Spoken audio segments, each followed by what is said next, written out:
Hey guys, I know Jimmy over at Channel CGE just gave me a shout out this afternoon, so that's pretty awesome. I was grinning ear to ear like an idiot the whole time watching that video, or the last 3 minutes of it anyway. Um, oh, and for the record, it's pronounced Eric Ernst, just one syllable, Ernst. So yeah, it's German.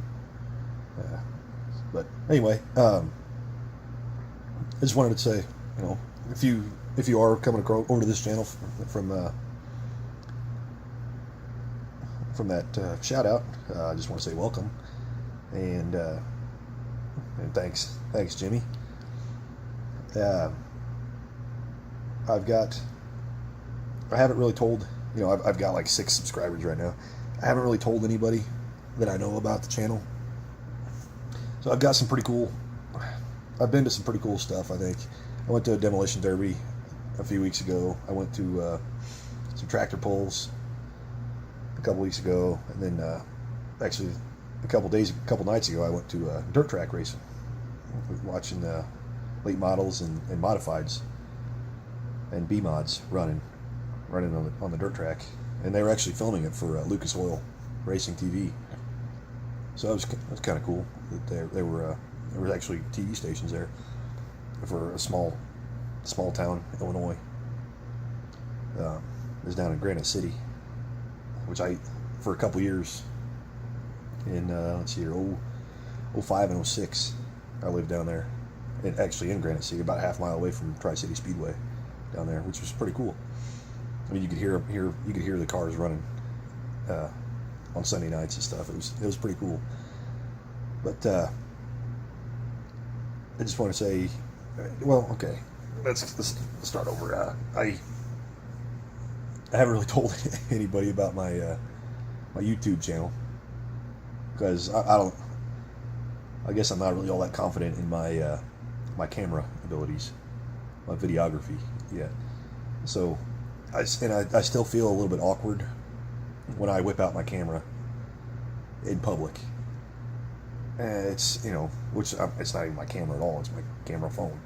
It's my smartphone, So I still feel a little awkward when I'm filming stuff. I got a few seconds worth of footage from the demolition derby, and I never even got my phone out at the tractor pulls. I checked a lot of cool stuff. I mean, there's cool stuff there. My brother-in-law has a pretty badass tractor, but like I said, I guess I'm a little self-conscious about filming stuff like that. I did get a couple of laps in on Friday night, which I'm recording this on Sunday afternoon or Sunday evening. It's about 10:30 at night or so on Sunday the 17th of July. And I don't know, like I'm working my way up to it. Like, this is for you guys' enjoyment. Like, I mean, I'm there, I'm living it, so of course I'm enjoying the hell out of it. But if you ever want to, I mean, like, I guess my channel is pretty much everything automotive. It's what I like. If you like it too, that's cool. Hopefully I can show you how to do things on my channel, and I can kind of see my stuff kind of evolving a little bit.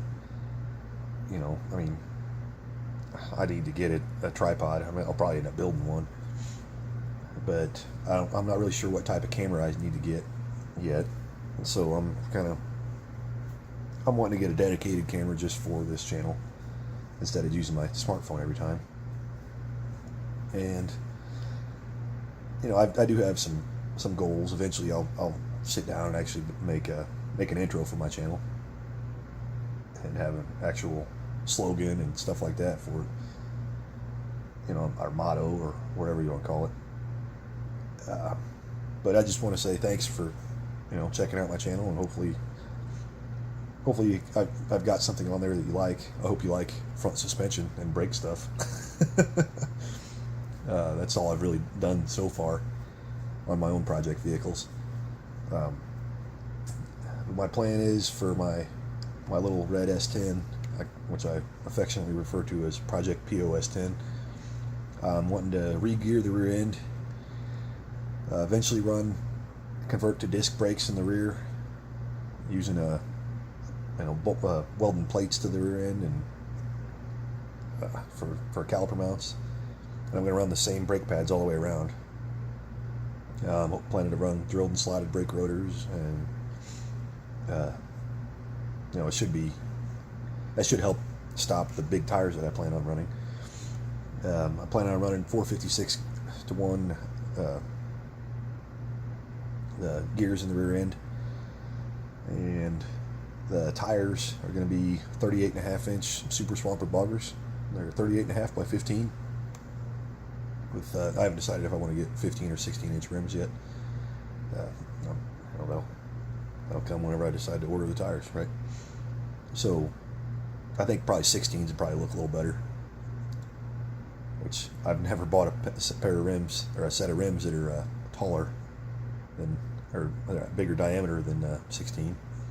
I'm running 16 by 10s on my Silverado. With boggers on them, 33 by 1250s up front and 33 by 14s out back. And that's probably what size rim I'll end up ordering, just with a different bolt pattern. And I think up front I'm kind of thinking like 33 1050s. I think I can clear 33 up front, and I can just do a minor amount of fender trimming and front bumper trimming. That way I don't rub anywhere, because I lifted the front end 3 inches, plus I did a 2.5 inch body lift years and years and years ago. And yeah, just recently I lifted the front end, and I'm hoping to get it to sit level but have staggered tire sizes. That's what my goal is, and it'll look pretty badass, and it'll be a lot of fun to play in the mud. I do have a locker in it, a Lockrite locker, which replaces the spider gears inside the differential, inside the third member. So, like I said, that'll be when I re-gear it. Right now I've got 410 gears in it and 33 1250s out back. Like I said, I want to get 456s because I can't find anything lower than 456s on 7 and 5/8 inch diameter ring gear for that 10 bolt rear end. So that's my plan for that truck. I've already got a pretty souped up motor. It's just a 2.8 liter V6, but I've got I guess let's start from the top down. K&N filter, Holley 390 CFM 4-barrel carburetor on it. It's a 4160 style, not a 4150. So it's got, instead of on the secondaries, it's got a metering plate rather than actual metering rods like the primaries. Like I said, a little 390 CFM is awful big for a little 2.8 liter, but she runs hard. Edelbrock 4-barrel. It's a Torquer 2 60-degree V6 intake manifold. That's the Edelbrock did kind of a goofy design back in the day. They had the intake, a base for your intake, and a 2-barrel top and a 4-barrel top. So there's a base and there's 2 different tops for it you can get. And back 15 years ago, I bought the base with the 2-barrel top because I couldn't afford a $400 carburetor. So I ran a stock 2-barrel carburetor on it for a while, and then it's probably been, call it 2008, 07 or 08. I bought a 4-barrel for it, the smallest 4-barrel they make, and I got that different top for it, so I didn't have to change manifolds at all. Just the top was like $100 for the top, so that wouldn't, that's not a big deal. And let's see here, from intake, I ported the hell out of the heads. The heads are out of an '89 S10, so they got the bigger valves than the old ones. The old valves had 1.6 and 1.3 intake and exhaust valves, and these have 1.72 inch intakes and 1.42 inch exhaust valves. So they got bigger valves in them. You know, it's only 12 thousandths, but it is. No, sorry, 12 hundredths. Yeah, it's way bigger. So, you know, they are slightly, you know, 1/8 inch bigger valves. So, I mean, so they're bigger. They flow a little better, and I ported the hell out of them. I blocked off the EGR plates, or the EGR passages in the middle cylinders. So I guess that'd be cylinder 3 and 4 on, you know, respectively. So I blocked those off because it was a weird design. It's basically a T where the exhaust would flow. It'd flow this way and then down to go out the head or up to go back up the EGR. So it basically just went straight to a T. There was no wall to guide it toward the exhaust, toward your exhaust manifold or your header or whatever, or away from the head. So it was a really crappy flowing design, I think. So I filled that in and ground it back down, you know, and had a ramp to kind of guide the exhaust flow the correct direction. So I think that helped quite a bit right there, because I'm not running EGR on that intake manifold anyway, so it's just completely blocked off, so that it was just doing absolutely nothing. So I filled in those EGR ports or passages, and I opened them up a lot. I gasket matched the intake side, and I gasket matched, or I port matched to my headers on the exhaust side. I must have opened up the exhaust side 3/8 of an inch. You know, so call it 1/16 was what they were originally. I'm just shy of 1.5 inches. I'm running 1.5 primaries, and on my which the primaries are the main pipes coming off your engine when you're running headers. You know, the primaries are your first pipes, and then they would come together at the collector, and that's, I guess, if you're running tri-wise, I guess it'd be secondaries after your primaries. But so yeah, I really opened up the exhaust side. I'm really proud of the exhaust, and they're smooth as they're a work of art. I mean, the intake side is kind of a rectangular port, so you can't really do a whole lot with them, you know, as far as rounding and things out and smoothing them out. But I smooth them out quite a bit, don't get me wrong. But I think the exhaust side is just, like I said, a work of art. They're beautiful.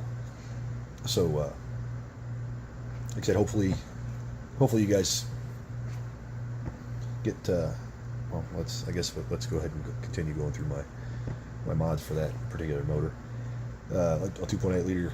I'm running comp cams, just 1.6 ratio roller tip rocker arms, and I'm thinking about going 1.5 ratio full roller, because they don't have a roller fulcrum. They still have the old, like I said, I was on a budget back then, huh? So I got one, you know, they're just roller tip rocker arms. So they look awful similar to the stock stamp steel rocker arms. You know, the cheapies, you know, I think you can get a set of them for $15. It's ridiculous and cheap. So they still have the ball nut on the bottom, and you know where they their main fulcrum. So now I've got a set of. I've heard that you can use small block Chevy narrow body self-aligning roller rocker arms, which, and you know, just use a different size or a different thread for the nut on top holding it down. You know, you got to use a 10 millimeter metric, not 3/8 standard thread, since it is the 2.8 liter is a metric motor, and the old 350, you know, is an old 350. It's SAE. So I've heard you can use, you know, small block Chevy ones, which you can buy a set for a small block Chevy for, or actually you can get something for a 4.3 V6. Like I said, narrow body self-aligning roller rockers, and that way you don't have to worry about guide plates. You don't have to worry about it's narrow body, which is like the LT1 version. So like anything with center bolt valve covers. So like say mid to late 90s, anything will work on those rocker arms, which maybe I'll do a video on those. But anyway, regardless, I'm running comp cams, 1.6 ratio roller tip rocker arms. I got an Edelbrock Performer camshaft, which is I say the power band on it is idle to 6,500 or something like that. So that's cool. Maybe it's idle to 6,000 is what it actually says, but with those bigger heads, I plugged it into desktop dyno and said I'd be making peak power at 6,500 RPMs. But I'm running Hedman 3/4 length headers, just regular Hedman headers. They're 1.5" primaries and 2 1/4 inch collectors. And other than that, I mean, that's the performance stuff done to it. Other than that, it's basically stock. I mean, I got about 9-to-1 compression ratio. I have plans to upgrade it to TBI, to convert it back to TBI once I get the cam broken in. I'll just use a TBI or a square bore to TBI adapter plate, so I can mount a stock 2-barrel GM throttle body TBI unit, a throttle body injection unit on the factory, or on my Performance Edelbrock intake manifold, the 4-barrel intake manifold, and that way there's a wall between the sides, between the banks. So I think I plan on running a Mega Squirt EFI controller and running 2 wideband air-fuel ratio, wideband oxygen sensors. So I'll be able to check the air-fuel ratio and run each bank individually, with the same computer. Like I said, that's kind of my plans for a little bit down the road yet. It has a 5-speed manual transmission in it. Nothing too fancy there. That transmission's out of 1992. I'm running an engine oil cooler. I just saw an old transmission oil cooler at a Universal one from AutoZone. Just bought it and plumbed that into an oil filter relocation kit, because my headers were real close to my oil filter. Like they were like within an 1/8 inch of my oil filter. So I got an oil filter relocation kit. So now I mount that. Now my oil filter is mounted on my driver's side front fender, the inner fender. So while I was at it, I went ahead and plumbed in that oil cooler, and that's actually saved my butt once. I was running I blew a heater hose, and I didn't know it. And I was driving to work. Like I said, blew a heater hose and lost all my coolant, all of it. I don't know how long I was driving without water, but I would guess it was over 10 miles, I'd say, without any water at all, and that would have cooked a normal motor. But I had a couple things going for me. I was running Royal Purple synthetic motor oil. It was a cool morning. It was probably 45 degrees or so. It was a fall morning. It was in October, and I had that oil cooler, and I had a temperature gauge hooked up to it, so I can always monitor my engine oil temperature. And that engine oil temperature peaked at about 240 degrees. So I was, normally your engine oil runs without a cooler. I would say it actually runs probably close to 240 degrees. Because it usually runs 30 to 40 degrees hotter than your engine coolant. But my water temp gauge was pegged. So yeah, it was reading, it was, like I said, it was pegged. So I don't know what temperature it actually was, but my engine oil cooled my engine enough that it didn't blow anything up. So I wrapped a shitload of electrical tape around the blown coolant line and filled it with water, and I drove home. So 40 miles home. So that was I think that was very, very lucky. So if there's ever any question whether or not you should add an engine oil cooler, I would say absolutely. So typically my engine oil while I was driving would range around 180 degrees or so. So like I said, I definitely recommend it. And there's my dog Muncie getting there's fucking shit all over. Dog Muncie getting some water. I named him Muncie after a GM transmission. So got another little puppy that just tears the hell out of absolutely everything. Got toys, and she runs in the bathroom and grabs Q-tips out of the fucking trash can and spreads those all over down here in the basement. But anyway, that's my main project pickup. I call that POS 10. And then I've got a Camaro too. It's fun to drive around and stuff.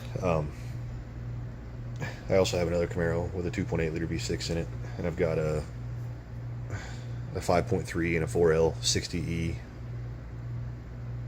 that I might drop in it.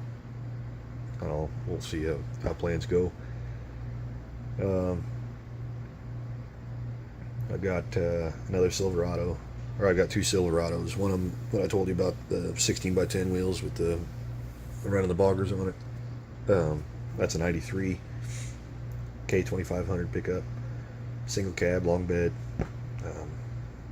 Right now I've got a 5.3 stuff between the wheel wells in it. I need to do a little wiring and plumbing, and then it's going to be fired up.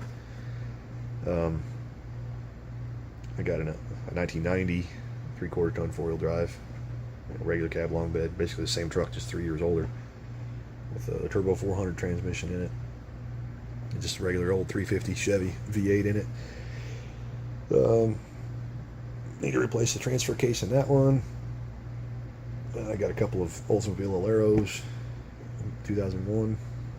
Just kind of fell into them, Let's see here. I think it'll be fun. It'll be a fun channel to watch, because I plan on, teaching some guys some things.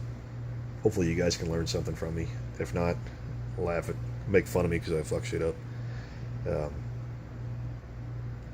Which hopefully I don't do that too much. But I just want to say welcome everybody. Hopefully Jimmy, hopefully you have enough faith in Jimmy to not lead you the wrong direction, not steer you the wrong direction. So at least I want to say thanks again for Jimmy over at Channel CGE. And if you haven't checked his stuff out, I'd definitely recommend it. He does some cool stuff. Like I said, not everything is necessarily my forte there, but you know what? Hey, he did a video on some light bars. Which actually ended up having a pretty practical use on them. So if you wire them up correctly, I think you never have to touch them.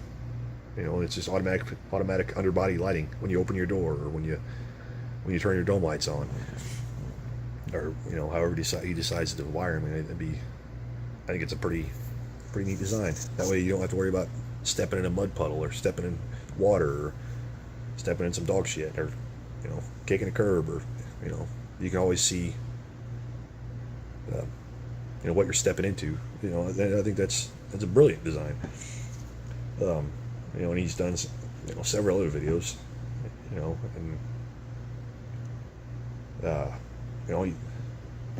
CGE stands for cars, guitars, and electronics. So he's He's got a bunch of electronics. You know, he's done a camera review, and he's done, you know, several different things. Guitars. You know, he's got several of those. He's got a drum set. You know, he's real big. He's very talented musically, and if you haven't checked it out, if you like cars, you like guitars, or you like electronics, I'd say go check his channel out. He's a very talented young kid. So, if not, you know, I'd encourage you to subscribe to my channel. And, you know, just check some of my stuff out. You know, I've done basically on my most of my videos have been about my S10. I've thrown my Camaro in there a few times. You know, doing a brake job on it and stuff like that. And my S10, I've, you know, like I said, completely pulled all the, you know, disassembled the entire front suspension and steering, and modified it. I put polyurethane bushings in, you know, all upper and lower control arms. I went ahead and boxed my lower control arms and put lift spindles on it, and drilled and slotted rotors up front, and new calipers, and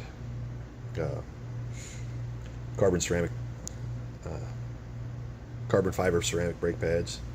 So I mean, you know, the front end should be pretty solid now, and you know, like I don't have to worry about mushy rubber bushings up front. It's going to be the tires are going to point where I go, where I steer them. They're going to stay there. You know, they're going to stay there. They're not going to deflect. What if I hit a rock or something off road, or hit a ditch or something like that, when I inevitably go off roading and bouncing around and stuff.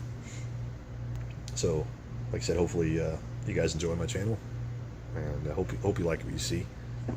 It's not, you know, if you don't like what you see, you know, hey, comment on something. Let me know what you need.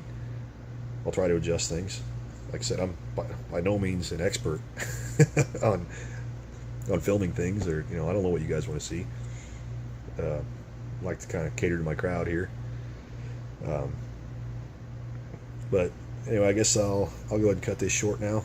Yeah, short. I don't know how long it is now, but I'm sure it's getting to be a pretty lengthy video, introduction video. I'll go ahead and have a little bit of footage from Friday night at the dirt track racing. You know, so I guess I'll go ahead and give you some of that footage. And hey, thanks for watching. And if you haven't done it in a while, get out there and wrench on something. All right, thanks, guys.